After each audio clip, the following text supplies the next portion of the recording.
News of the Times. Confessed after 22 years. The Victorian murder that refused to stay buried. Welcome to News of the Times. It was a crime that shocked a quiet English village, a brutal killing, a vanishing suspect, and then nothing. For more than 2 decades, the trail lay cold, witnesses aged, rumours faded, and justice seemed lost to time. But in 1879, the man everyone thought had escaped forever walked back into the story and straight into a prison cell. His confession, 2 decades late, would reignite the case and lead to a trial unlike any other in Victorian England. Join us as we uncover the chilling events of the murder, trace the suspect's mysterious disappearance, and step inside the courtroom where 22 years of silence finally broke. And in today's end of episode Further Particulars case, we meet one Henry Mellor, a Victorian bailiff with a questionable approach to goose maintenance. Instead of waiting for nature's timetable, Mellor decided the geese were due an unscheduled wardrobe change, plucked bare save for a few feathers clinging on for dignity. So, settle in with your beverage of choice, tea, sherry or something stronger, and let us take you from a long-forgotten village murder to a courtroom buzzing with Victorian intrigue, with just a brief detour through the unfortunate feather-related escapades of Mr. Mellor. Background. Miss Mary White was an unmarried woman in her early 70s, reported as about 70 or 72, sister to Mrs. William Small. She lived with Mr. and Mrs. Small at their farmhouse in Chingford Hatch in Essex, and had done so for over 20 years. Contemporary reports describe her as of a very religious turn of mind, with a Bible found open at the scene. She served the household as a confidential housekeeper and cook, often left in charge on Sundays while the Smalls attended church. She also knew Jonathan Gaydon and would frequently open the door to him when he called with orders. Jonathan Gaydon had long-standing ties to the Chingford Hatch area. He was known to the Small family from his youth and was recognised by John Small on the morning of the murder. Before the crime, Gaydon lived with his father at Church Hill in Walthamstow. His parents had earlier resided at Hinks Green. He had already served 18 months in Chelmsford jail for horse stealing, and he was released only days before Miss Mary White was killed. At that time, he was generally described as working as a labourer. After the murder, Gaydon vanished without trace. He would later claim that much of the intervening 22 years had been spent working aboard ships in India and elsewhere, a life at sea that may well have kept him beyond the reach of local law enforcement. Contemporary descriptions portray him as of a medium height with a fresh complexion, light brown hair and a rather sharp expression. The sort of face, one paper hinted, that might linger in the memory of those who crossed him. After more than 2 decades on the run, Jonathan Gaydon's return to England had ended not in quiet obscurity, but in a prison cell. His confession had reopened a case most thought buried with time, and now the legal machinery of Victorian justice moved swiftly. From the Globe, the 29th of October, 1879, the Chingford murder. Early this morning, the governor of Springfield Jail in Chelmsford, accompanied by the High Sheriff of Essex, proceeded to the condemned cell and communicated to Jonathan Gaydon that November the 10th had been fixed as the date for his execution for the murder of Miss Mary White in Chingford 22 years ago. The prisoner seemed much distressed upon hearing the news, and crying bitterly said that he hoped that after his life had been taken he should join his deceased father and mother in heaven, for he believed that his conduct had broken their hearts. Gaydon states that when he gave himself for the murder, he thought that his father and mother were alive, and was greatly upset when he learned they were both dead. To understand the weight of Gaydon's confession, we must travel back to 1857 to a summer Sunday in the quiet hamlet of Chingford Hatch.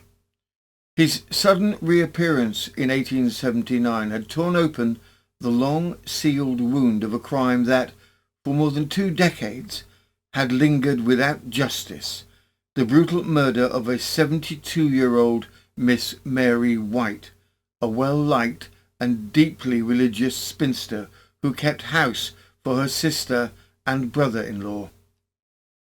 We go back to Chingford Hatch in the summer of 1857, a quiet Sunday morning, the kind when only the sound was of the creak of a cartwheel on the distant toll of the parish bell. But before the day was out, the lane would be crawling with police, neighbours whispering in shock, and a murder so brutal it would haunt the village for decades. From the Sun, London, the 22nd of June, 1857. Murder at Chingford Hatch in Essex. A most barbarous murder was committed yesterday morning in the dwelling of Mr. and Mrs. Small in Chingford Hatch in Essex. Mr. and Mrs. Small went to church, as was their usual custom, having the dwelling in the care of a female named Mary White, sister of Mrs. Small. On the return of Mr. and Mrs. Small from the church, they discovered the body of their relative, with her throat cut, lying upon the floor near the door, and missed a watch and £6, value approximately £870 in 2025. The police were immediately called in, and from an examination of the body there was no doubt the unfortunate lady had been most barbarously murdered by some villain who has for the present eluded the search being made for him by the police. The knife with which the horrid deed is supposed to have been committed was found in a wash hand basin. A young man of whom the police are in pursuit and who was seen to leave Chingford is supposed to have committed the murder. From the Chelmsford Chronicle, the 26th of June, 1857. Murder at Chingford. On Sunday forenoon, Mr. and Mrs. Small left their house for the purpose of attending divine service in the parish church of Chingford. As they left, they observed a man standing near the house, and, having previously seen him at or near the same spot, they took no notice of the circumstance. The house was left in charge of an aged female, past 60, who acted as confidential housekeeper and cook. The woman, whose name was Mary White, had previously sent an invitation to her niece, who reached the house between 11 and 12 o'clock. She passed through a back gate in the lane, and having entered the back kitchen on the ground floor, she perceived a horrible sight. For on the floor was lying her aunt, with her head nearly severed from her body, the throat, in fact, being cut in 2 places, the wound extending almost from one ear to the other. The mangled remains were lying in an immense pool of blood. From the general appearance of the room, it left unmistakable evidence of a violent struggle having taken place between the murderer and his victim before he could accomplish his diabolical purpose. On the floor were marks of blood, and her cloth was literally torn to pieces. The niece swooned away, and it was some minutes before she recovered. When she did, she gave an alarm. She brought several of the neighbours to the spot, with the police soon all in attendance, as well as medical aid. The poor creature was pronounced to be quite dead, but the body was still warm, clearly indicating that life had not been long extinct. It would seem that the murderer, after committing the act, must have gone to Mr. Small's bureau in one of the upper rooms and taken from there a hammer and a chisel, and with the aid of which he forced open the whole of the drawers and robbed the place of money. The police, whilst prosecuting their search, found a knife smeared with blood in a salt box, and a clasp knife with a buckthorn handle, rather rusty, in a bowl, and it is supposed that, failing to accomplish his purpose with the aid of the first named weapon, he had recourse to the second, hence the cause of the 2 wounds in the throat. The assassin, after destroying the life of his victim and having robbed the house, must have proceeded from the back entrance, as can be seen from certain footmarks on the ground, evidently made by a pair of light boots, which were traced from the grounds to Hay Lane, and similar impressions on the ground were traced almost as far as the railway station, leaving no doubt that he took the first train after 1 o'clock for London. A telegraph message was immediately dispatched to the police station of the H Division at Spitalfields, describing the nature of the offence and some light description of the supposed murderer. The man who was seen waiting outside the house is thus described by the police as about 30 years of age, 5 feet 7 to 8 in height, dressed in white slop with blue stripes, dark brown trousers and light Wellington boots. The prevailing impression is that this garb was only put on as a disguise to elude the police. There is no doubt entertained but the party, whoever he was, that he was well acquainted with the interior of the house. What makes the case more mysterious is the fact that although there were nearly 30 haymakers on the grass in front of the house where the deed was committed, no one seems to have heard any disturbance, or, if they did, they gave no alarm. The arrival of the niece no doubt had the effect of causing the murderer to retreat, for after she had knocked 3 times at the front door and called out "Aunt" twice, she made her way to the back entrance and, entering the house, made the fearful discovery. The deceased was an unmarried female, aged 72, named Mary White. She was the sister of Mrs. Small, the wife of the proprietor of the farmhouse, and was of a very religious turn of mind, and there is no doubt entertained but that at the time she was so brutally and fatally assailed, and from the position a Bible was found open, that she was either at the time busily engaged reading that sacred volume and had gone to open the door upon hearing a knock for her intended murderer. The inquest brings the key witnesses before the coroner.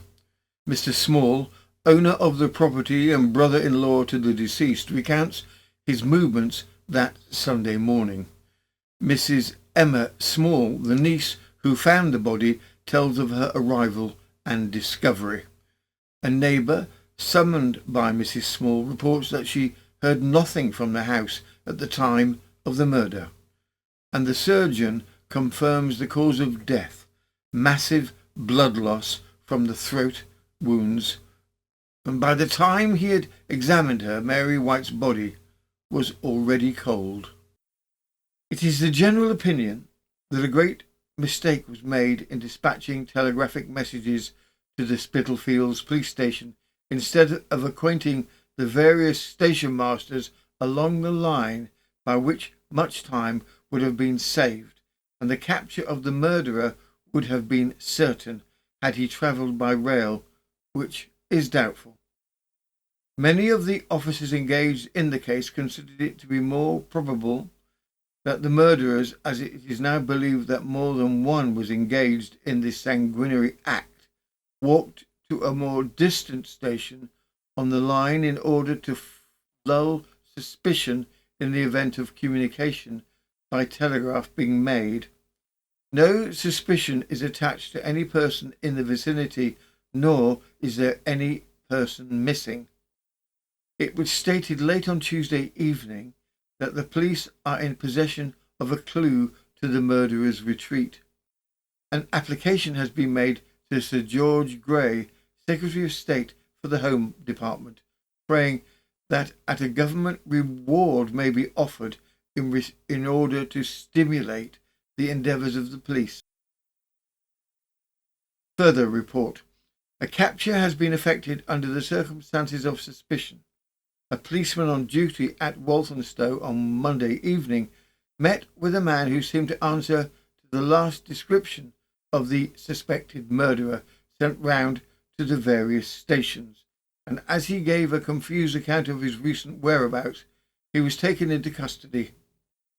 The prisoner wears a slop, but it is without stripes, and the officer observed that it was turned inside out. On examining, the right side was seen to be stained with blood, and of this no account could be given that appeared satisfactory. The man's character is not good, for he but recently suffered 18 months' imprisonment for horse stealing. At the resumed inquest held at the Dun Cow Beer House, the coroner heard further testimony. Mr. Small confirmed that in addition to the murder, his home had been ransacked, drawers forced, and a variety of items taken, from clothing and a watch to a coin of William and Mary. Tools left behind suggested the intruder had searched thoroughly before making off. Small also recognised the name of one man, Jonathan Gaydon, who had been to the house before. From the Chelmsford Chronicle, the 3rd of July, 1857, the murder at Chingford. On Monday, C.C. Lewis, Esquire, coroner, resumed at the Dun Cow Beer Shop in Chigwell Hatch the adjourned inquest on the body of Mary White, the unfortunate spinster and housekeeper to Mr. William Small, who was brutally murdered on the 21st inst. At her master's residence, while he and his wife were absent at church. Mr. W. Small, farmer of Chigwell Hatch, stated that he was the owner of the house in which the murder had been committed, and on the day in question he went into one of the rooms and found that the drawers had been forced open. A watch, chain, German silver, salt spoon, a pair of dark trousers, German silver-mounted eyeglass, glass snuff-box, black coat and waistcoat, black hat had been taken away. A coin of William and Mary the size of a half-crown had also been taken away, and in an adjoining room were found a screwdriver, a hammer and a bunch of old keys, which had been taken from the adjoining room. The whole of the missing property was safe when he went to church. He knew a man named Jonathan Gaydon, and the last time he saw him was 2 years ago, when he came to his house for butter and other things. The deceased frequently opened the door to him when he came with orders. Charles Trivett, Police Constable No. 333 of the N Division, stated that he entered the house immediately after receiving certain information and had the knife produced before the court, giving him into custody. He knew Jonathan Gaydon. George Hunter, No. 357N, said that he saw Jonathan Gaydon walk in the direction of Mr. Small's house and was dressed in a blue striped blouse or frock, dark cap with a peak, dark trousers fitting tight, and blucher boots. A reward of £100 has been offered by Her Majesty's Government for the apprehension of the murderer, and it is hoped that the guilty party will soon be taken into custody. But despite the government reward and being within the grip of one police officer, Gaydon vanished, slipping beyond the reach of the police for more than 2 decades. Then, in September 1879, he returned. Now aged around 50, with no fixed address, he walked into Horsham Police Station and gave himself up, admitting to the murder of Mary White at Chingford Hatch on a Sunday morning in June 1857. He told Superintendent Henderson he had spent the intervening years working as a sailor in India, explaining why he had never been caught. From the Globe, the 9th of September 1879, the Chingford murder. Examination of the accused. Jonathan Gaydon, 49, of No Home, labourer, was charged on his own confession with the wilful murder of Miss Mary White of Chingford Hatch in the year 1857. Mr. Martin, in stating the case for the prosecution, briefly recapitulated the facts already made public, and in addition stated the deceased was 72 years of age. The murder was discovered by a niece of Mr. Small, who reached the house at about noon on the day of the murder. When the deceased was found, it was evident that she had first been knocked on the head with a stick and that afterwards her throat was cut.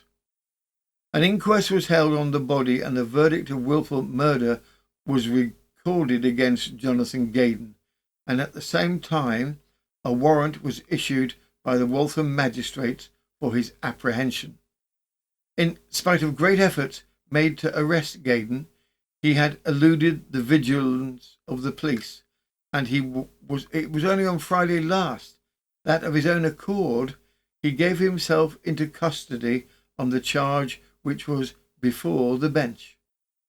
The court heard that 4 separate witnesses had seen him on the morning of the murder, either heading toward Chingford or near Mr. Small's house. Another damaging link came from a master shoemaker at Chelmsford Jail, now deceased, who had once given Gaydon the very knife found at the crime scene. From the Globe, the 16th of September 1879, the Chingford murder. Mr. Martin said that he had now nearly all the evidence that was procured at the time of the murder. Unfortunately, however, 1 or 2 of the witnesses were dead, but their evidence was taken by the coroner and it would be put in. He believed, such evidence as would show that independently of the man's own confession, he had committed the crime for which he stood charged, and also that the prisoner had a motive for committing the murder. 4 persons saw the prisoner on the morning of the murder either going toward Chingford or near the spot where the murder was committed. Another strong point against the prisoner was that a knife found in the house was identified by a master shoemaker at Chelmsford Jail, who was now dead, as the property of Gaydon. Mr. Lewis, coroner for Essex, said he'd held an inquest on the 22nd of June and the 3rd of July in 1857 on the body of Miss Mary White, when a verdict of wilful murder against some person or persons unknown was returned. The deceased was 70 years of age. He viewed the body and saw that her throat was cut, and there was a mark of violence on the temple. Just days later, Gaydon spoke again, this time adding chilling detail to his earlier admission. From the Globe, the 19th of September 1879, Jonathan Gaydon, the Chingford murderer, yesterday made a further confession. He said he did not go to Mr. Small's house to commit the murder, but only intended to rob the place. He thought all the occupants were at church, but when he saw Miss White, he determined to murder her. He first struck her in the face and then stabbed her with the knife which has been produced. By late October, the cold case was finally brought before the Central Criminal Court, 22 years after the murder. Gaydon now stood in the dock, older, gaunter, but still carrying the details of that Sunday morning in 1857. From the Globe, the 23rd of October 1879, Chingford murder at the Central Criminal Court. Today, before Mr. Justice Hawkins, Jonathan Gaydon, labourer, was indicted for the wilful murder of Mary White on the 21st of June 1857 at Chingford in Essex. A coroner's jury returned a verdict of wilful murder against the prisoner, but nothing was heard of him until the 16th of September last, when he gave himself into the custody of a constable at Horsham and admitted that he had committed the murder. He added that he had been wandering about the country ever since as a vagabond, and if he could have found rope strong enough, he would have hung himself. From the Hartford Mercury and Reformer, the 1st of November 1879, the Chingford murder. Jonathan Gaydon was sentenced to death on Friday last for the murder of Miss Mary White at Chingford Hatch on June the 25th, 1857. He arrived safely at Springfield Jail in Chelmsford on Saturday, and on his arrival he was confined in a cell set apart for the reception of prisoners under sentence of death, being closely watched by 2 warders, as fears were entertained that he might attempt to destroy himself. A memorial praying for the commutation of the sentence is to be drawn up by the inhabitants of Chingford and will be presented to the Home Secretary. Meanwhile, the High Sheriff of Essex has fixed the execution of Gaydon for Monday morning, November the 10th, at 8 o'clock at Chelmsford Jail. In the days before the scheduled execution, debate stirred in the press. The Daily Telegraph, quoted by the Globe on the 3rd of November 1879, reflected a view shared by many. From the Globe, the 3rd of November 1879, the Chingford murderer. The case of Jonathan Gaydon calls, in the opinion of very many, for the gravest reconsideration. Although doubts were raised at the trial as to his criminality and even as to his identity, these may be dismissed. The condemned man denounced himself into the hands of the law and was, beyond question, the perpetrator of a shocking and cruel, although almost forgotten, offence. It ought to be considered very carefully indeed whether justice will gain or lose by taking the life of this miserable sinner on the scaffold. If, on the one hand, it would be good to show the example of a terrible penalty for bloodshed long deferred, but surely at last arriving. On the other, it would be well for Mr. Cross seriously to reflect whether justice may not discourage repentance and remorse by dealing such an implacable with one who exhibits those salutary emotions, as it would deal with the commonest and most hardened offender, taken against his will and red-handed. Just 3 days before the appointed date, the tone of the story shifted. On the 7th of November 1879, the Liverpool Echo reported that the governor of Chelmsford Jail had received an official communication. Jonathan Gaydon's death sentence was reprieved. His execution, set for the following Monday, would not go ahead. The man who had confessed to a 22-year-old murder and whose fate had divided public opinion would spend the rest of his days under a sentence of penal servitude for life, and so ended a murder case that refused to stay buried. From the Liverpool Echo, the 7th of November 1879, the Chingford murder. A reprieve granted. A communication as received this morning by the Governor of Chelmsford Jail announcing a respite for Gaydon, sentenced to death for the Chingford murder. It will be recollected that Gaydon was condemned on his own confession of a murder committed over 20 years ago. The sentence upon Gaydon had been commuted to penal servitude for life. Further particulars. And now, in our further particulars, proof that Victorian life was not all lace gloves and polite tea drinking. No, today we travel to Mayfield in 1879, where the crime in question didn't involve jewels or poison, but geese. Yes, geese. Plucked while still very much in the goose state and decidedly unimpressed about it.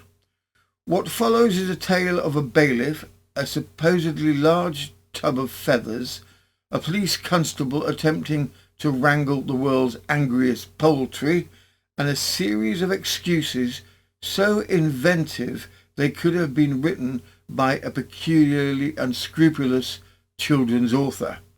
It's cruel, yes, but also just bizarre enough to remind us that Victorian courtrooms must have been endlessly entertaining to sit in, assuming you weren't the one on trial. From the Illustrated Police News, 27th of September 1879, plucking geese when alive. The summons had been taken out by the Tunbridge Wells Society for the Prevention of Cruelty to Animals. Mr. Cripps said the defendant had within half an hour been within the precincts of the court, that Dr. Brain said he had sent him home as it was necessary he should attend to the cattle. Mr. Cripps suggested that no doubt he knew he might have been called to give evidence, and probably for that reason he left the court.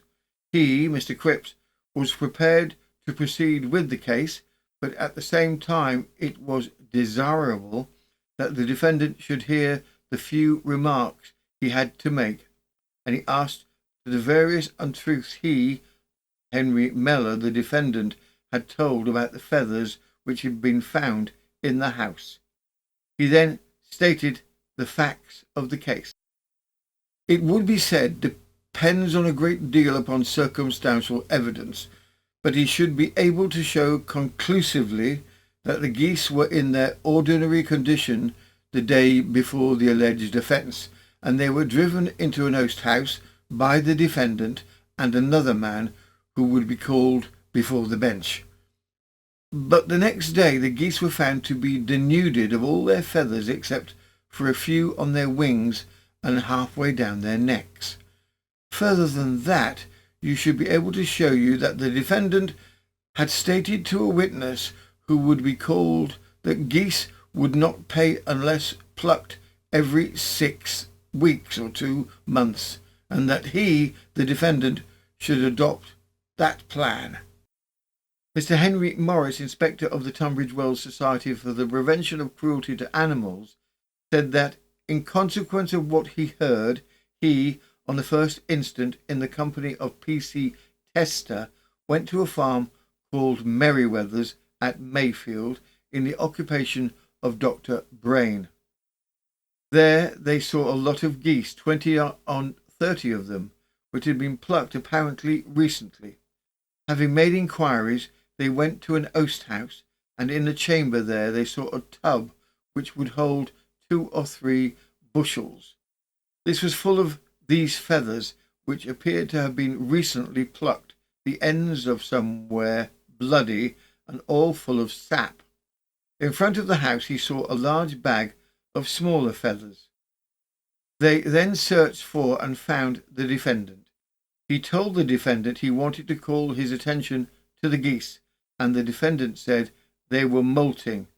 They were all right. He then said to the defendant, "Do you mean to say when the geese are molting they pick their feathers out?" The defendant replied that they did sometimes, but these guys have been torn by a dog. He then asked the defendant to assist him, and catching some of the geese, to see if they had been torn, but this he refused to do. He next showed the defendant the feathers and said they had evidently been picked out by someone as they had blood on them and were full of sap. The defendant said the feathers had been taken from a bed and sent from London. He, witness, told him the feathers had never been in a bed. As the defendant refused to assist in catching the geese, the police constable caught one. They examined that one. There was scarcely a feather on, except on the neck, tail and wings. They could see where the feathers had been pulled out. The defendant made some remark about seeing Mrs. Brain, and they went to a field where she was. The defendant said something to her about the police and the witness having come about the geese, and she said something about their having no power. He, witness, told her he could prove the defendant and some other person drove the geese into the oast house, upon which the defendant said, "Yes, I got Tom to help me to drive them in, but no one saw me pluck them." The wing feathers had not been plucked. Dr. Brain at this point admitted the geese were plucked, but not to the extent stated. He was, however, quite unaware that his bailiff had resorted to such an act of cruelty, and he could only account for it by the fact that Mellor was a Lincolnshire man, where the practice was generally adopted. It was then arranged that a plea of guilty should be taken, and it was not considered necessary to call further evidence. Dr. Brain gave the bench the most solemn promise that the offence should not be repeated. The bench fined the defendant £2 10s, costs £2 5s, or 6 weeks imprisonment in default, value approximately £635 in 2025. The chairman said he was glad to hear Dr. Brain made the promise he had, for the bench had unanimously made up their minds to send the defendant to prison without the option of a fine. The bench considered it a case of the grossest cruelty. That concludes this episode of News of the Times. We hope you were suitably gripped by this tale of vanished villains, inconvenient consciences, and the dangers of leaving your German silver spoon unattended. Like, subscribe and share with that friend who insists they could get away with murder if only they could find the right hat. We're still working hard to ensure the algorithm doesn't mistake our channel for top 10 ways to reupholster a walrus. If you'd like to support the channel and gain access to even more murderous miscellany, you can join us on Patreon with daily drops and a wide array of historical crime, scandal, folklore, and a weak stab at British wit. This has been News of the Times, and I am Robin Coles, purveyor of tragic tales, keeper of misplaced moustaches, and Professor Emeritus at the Institute of determining whether that was definitely blood or just very old jam. Oi, and you at the back with the toast. You know what you did? Yes, you do.